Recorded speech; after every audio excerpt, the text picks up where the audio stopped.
கர்த்தருடைய பரிசுத்த நாமம் மகிமைப்படுவதாக. ஆசீர்வதிக்கப்பட்டதான இந்த நல்ல காலை வேளையிலே அருளுரை துளிகளின் மூலமாக உங்களை சந்திப்பதிலே நான் மிக்க மகிழ்ச்சியுள்ளவனாக இருக்கிறேன்.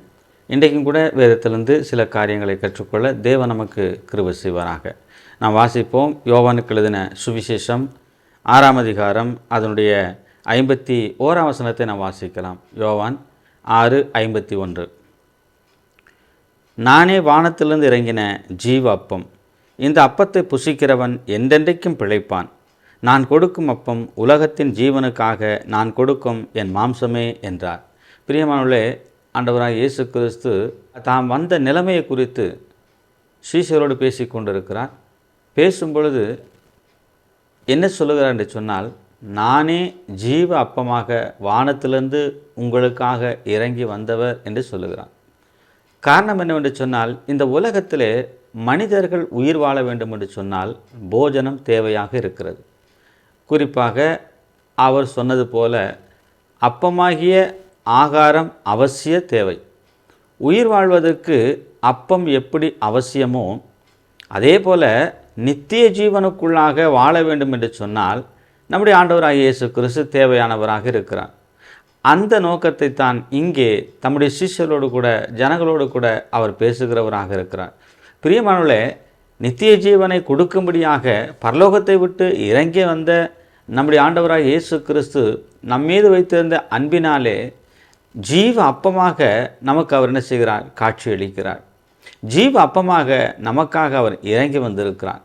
ஜீவ அப்பமாக அவர் நம்மோடு கூட என்ன செய்கிறார்? வாழுகிறவராக இருக்கிறார். பிரியமானவர்களே, நாம் வாழ்வதற்கு இந்த ஜீவ அப்பமாகிய கிறிஸ்து வானத்தை விட்டு பூமிக்கு அவர் என்ன செய்கிறார்? இறங்கி வந்தார். இந்த சம்பவங்களை நாம் பார்க்கும் பொழுது இயேசு கிறிஸ்துவாகிய தெய்வம் தன்னுடைய ஸ்தானமாகிய பரலோகத்தை விட்டு இந்த மனுஷ வாழக்கூடியதான பூமியிலே வந்து மனிதரோடு வாழ்வது என்பது சாதாரண விஷயம் அல்ல. அப்பேற்பட்ட வல்லமை தேவனாகிய கர்த்தர் தேவனாகிய கர்த்தர் மனிதனோடு வாழக்கூடியவராக, மனிதனுக்குள் வாழக்கூடியவராக அவர் காணப்படுகிறார். அப்படியானால் இன்றைக்கு அநேகருடைய வாழ்வானது ஆசீர்வதிக்கப்பட்டிருக்கிறது, நித்திய ஜீவனை பெற்றிருக்கிறது. அவர் பிழைக்கும்படியாக தேவன் தம்முடைய ஜீவனையே கொடுத்திருக்கிறார். ஆகவே நித்திய ஜீவனை கொடுப்பதற்காக அந்த இயேசு கிறிஸ்துவாகிய தெய்வம் ஜீவ அப்பமாக நம்முடைய வாழ்க்கையில் இருப்பாரானால் நிச்சயமாகவே நம்முடைய வாழ்வானது ஆசீர்வதிக்கப்பட்டதாய் இருக்கும் என்பதிலே சந்தேகமில்லை. நித்தியத்திலே நாம் வாழ்வதற்காக அவர் இந்த உலகத்திலே நம்மை தேடி வந்தவராக இருக்கிறார். இந்த உலகத்திலே ஒருவரும் நம்மை தேடி வந்தவர்கள் இல்லை. ஆனால் இயேசு கிறிஸ்துவாகிய தேவன் மாத்திரமே நம்மை தேடி வந்தவராக இருக்கிறார். ஆகவே இந்த காரியங்களை அவர்களுக்கு சொல்லி புரிய வைப்பதற்காக நான் தான் ஜீவ அப்பம் என்று சொல்லி என்ன செய்கிறார்? தன்னை வெளிப்படுத்துகிறார். உண்மையாகவே அவர் அப்பமாக இருப்பதினாலே அநேகருடைய வாழ்வு ஆசீர்வதிக்கப்படுகிறது.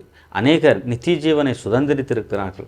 அநேகர் தேவனோடு வாழக்கூடியதான அந்த அன்பிலே, அந்த உறவிலே இன்றைக்கும் வாழ்வதற்கு தேவன் அனுமதி அளித்திருக்கிறார். பிரியமானவர்களே, இவைகளை குறித்து சிந்திக்கும் பொழுது மரியாளிடத்திலே பேசுகிற ஒரு தூதனை பற்றியும் நாம் பார்க்கிறோம். என்று கர்த்தராகிய இயேசு கிறிஸ்துவாகிய இரட்சகர் உன்மூலமாக இந்த உலகத்திலே வந்து பிறப்பார் என்றும் சொல்லப்பட்டிருக்கிறது. அப்படியானால் பரலோகத்தை விட்டு ஜீவ அப்பமாக வந்தவர் இயேசு கிறிஸ்துவாக நமக்காக இந்த உலகத்திலே வந்து பிறந்து தம்மை ஒரு மனிதனாக காண்பித்தாலும் கூட அப்பேற்பட்ட மனுஷகுமாரனாகிய இயேசு கிறிஸ்துவை விசுவாசிக்கும்படி யூதர்களுக்கு சொல்லப்பட்டது. அதே ஆண்டவராகிய இயேசு கிறிஸ்து இன்றைக்கு உலகமெங்கும் சொல்லப்பட்டு கொண்டு இருக்கிறார். பிரியமானவர்களே, நாம் அவரை விசுவாசித்தபடினாலே இன்றைக்கு நாம் யாராக இருக்கிறோம்? நித்திய ஜீவனுக்கு ஏதுவானவர்களாக, சமாதானத்துக்கு ஏதுவானவர்களாக, பரலோக ராஜ்யத்துக்கு பங்காளிகளாக நாம் வாழ்ந்து கொண்டிருக்கிறோம். ஆகையினால்தான் இயேசு கிறிஸ்து பூமியிலே பிறந்த பொழுது பூமியிலே சமாதானம் என்று சொல்லப்பட்டது. அப்பேற்பட்ட சமாதானத்தின் கர்த்தராக, சமாதானத்தின் தேவனாக, நித்திய ஜீவனுக்கு ஏதுவானவராக நம்முடைய ஆண்டவராக இயேசு கிறிஸ்து நேற்றும் இன்றும் என்றும் அவர் வாழ்ந்து கொண்டு தான் இருக்கிறார். ஆகவே அவரை விசுவாசிப்போம், அவரில் அன்பு கூறுவோம், அவரை நேசிப்போம், அந்த ஜீவ அப்பமாகிய இயேசு கிறிஸ்துவுக்கு சாட்சிகளாக வாழ்வோம். ஏனென்று சொன்னால் நம்மை வாழ வைக்கும் ஆண்டவராகிய இயேசு கிறிஸ்துவுக்கு நன்றியோடு கூட ஜீவிப்பது என்பது அது தேவன் நமக்கு கொடுத்திருக்கிற மிகப்பெரிதான ஒரு பாக்கியம். ஆகவே அப்படிப்பட்ட அந்த வல்லமை தேவனாகி கர்த்தருக்காக நாமும் வாழ்ந்து அவரை மகிமைப்படுத்தி அவரை உயர்த்தி கனப்படுத்தி அவருக்கு நாம் சாட்சிகளாக வாழும் பொழுது தேவநாமம் இன்றும் என்றும் சதா காலங்களிலும் மகிமைப்படும் என்பதிலே சந்தேகமில்லை. அவருக்கே மகிமை உண்டாகட்டும். ஆமீன்.